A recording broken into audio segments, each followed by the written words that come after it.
আজকে বর্তমান বাংলাদেশের যে নবগঠিত অন্তর্বর্তীকালীন সরকার রয়েছে, সেই সরকার গঠনের 1 মাসও হয়নি।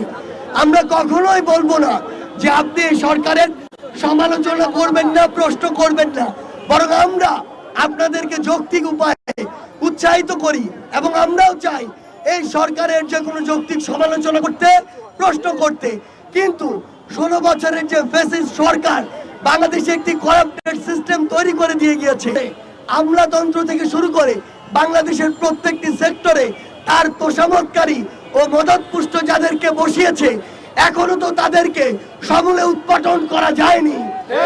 সেই সিস্টেমের বিরুদ্ধে যখন নতুন আরেকটি সরকার আসে, ওই সিস্টেমটি বুঝার জন্য তো ওই সরকারের ন্যূনতম কয়েক মাস সময়ের প্রয়োজন হয়।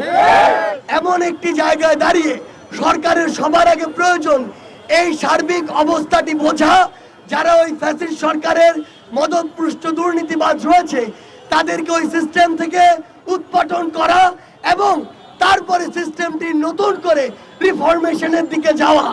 সেই জায়গাটিতে আমরা গতকালকে লক্ষ্য করেছি, আনসার বাহিনীর নাম করে কিছু সন্ত্রাসী সদস্য, আমরা বিশ্বাস করি ওখানে যারা ছিল তারা আনসার বাহিনীর সদস্য নয়, তারা হচ্ছে আনসার লীগের সদস্য, যারা তাদের সময়ে জনগণকে সেবা না দিয়ে ওই লীগকে সেবা দিয়ে এসেছে, যারা যোগ্যতার ভিত্তিতে সে স্থানটিতে না এসে লীগের তোষামত করে পা চেটে ওইখানে এসেছিল।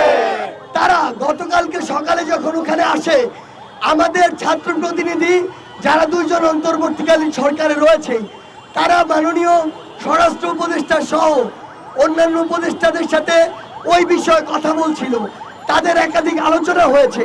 এরপরে আমি এবং হাসনাত আব্দুল্লাহ আমাদের স্বাস্থ্য এবং আমাদের যারা আহত ও শহীদ ভাইরা রয়েছেন তাদের বিষয়ে কথা বলতে মাননীয় স্বাস্থ্য উপদেষ্টার কাছে যাই, এবং আমরা যখন বাইরে ওই কিছু আনসার সদস্যদেরকে দেখি, আমরা তখন তাদের বিষয়েও কথা বলতে মাননীয় স্বরাষ্ট্র উপদেষ্টার কাছে যাই।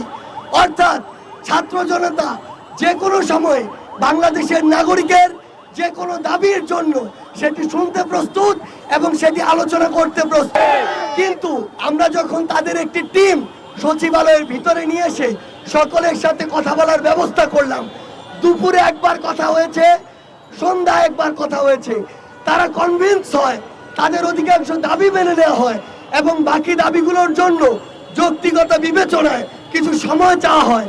তারা কনভিন্স হয়ে যখন বাইরে কথা বলতে যায়, তখন সকলে নয়, ওইখানকার কতিপয় আনসার সদস্য তারা এটি মেনে নেয় না। অর্থাৎ তাদের উদ্দেশ্যই ছিল দাবি মানা বা না মানার সাথে কিছু নয়, তাদের উদ্দেশ্য ছিল সচিবালয়কে অবরুদ্ধ করে দেশকে অবরুদ্ধ করার চেষ্টা করা। সেই জায়গা থেকে আপনারা ইতিমধ্যে জেনেছেন যে ওইখানে আনসার লীগের যারা নেতৃত্ব দিয়েছে তাদের মধ্যে প্রধান যিনি ছিলেন, তিনি এর পূর্বে স্বেচ্ছাসেবক লীগের একজন নেতা ছিলেন, এবং সেই স্বেচ্ছাসেবক লীগের নেতা সহ অসংখ্য 5-8টা পেটুয়া বাহিনী আনসারের নাম করে গতকালকে আমার বিশ্ববিদ্যালয় সহ ঢাকার অসংখ্য ছাত্র ভাইদের উপরে অতর্কিত রক্তাক্ত হামলা চালায়। আমরা জেনেছি যে এর পূর্বে যিনি এই আনসারের ডিজি ছিলেন, তিনি একজন আওয়ামী লীগের মদতপুষ্ট 5-8টা ডিজি ছিলেন। আমরা আমাদের জায়গা থেকে স্পষ্ট করে বলতে চাই, ওই 5-8টা ডিজিকে এই ছাত্রদের উপরে রক্তাক্ত হামলার জন্য অবশ্যই বিচারের আওতায় আনতে হবে। আমরা আমাদের জায়গা থেকে স্পষ্ট করে বলতে চাই, যে ফ্যাসিবাদের দোসররা এখনো বাংলাদেশের বিভিন্ন জায়গায় বসে বিভিন্ন ষড়যন্ত্র এবং নীল নকশার চেষ্টা করছে, তাদেরকে দ্রুত খুঁজে বের করে ওই জায়গা থেকে উৎপাটন করতে হবে।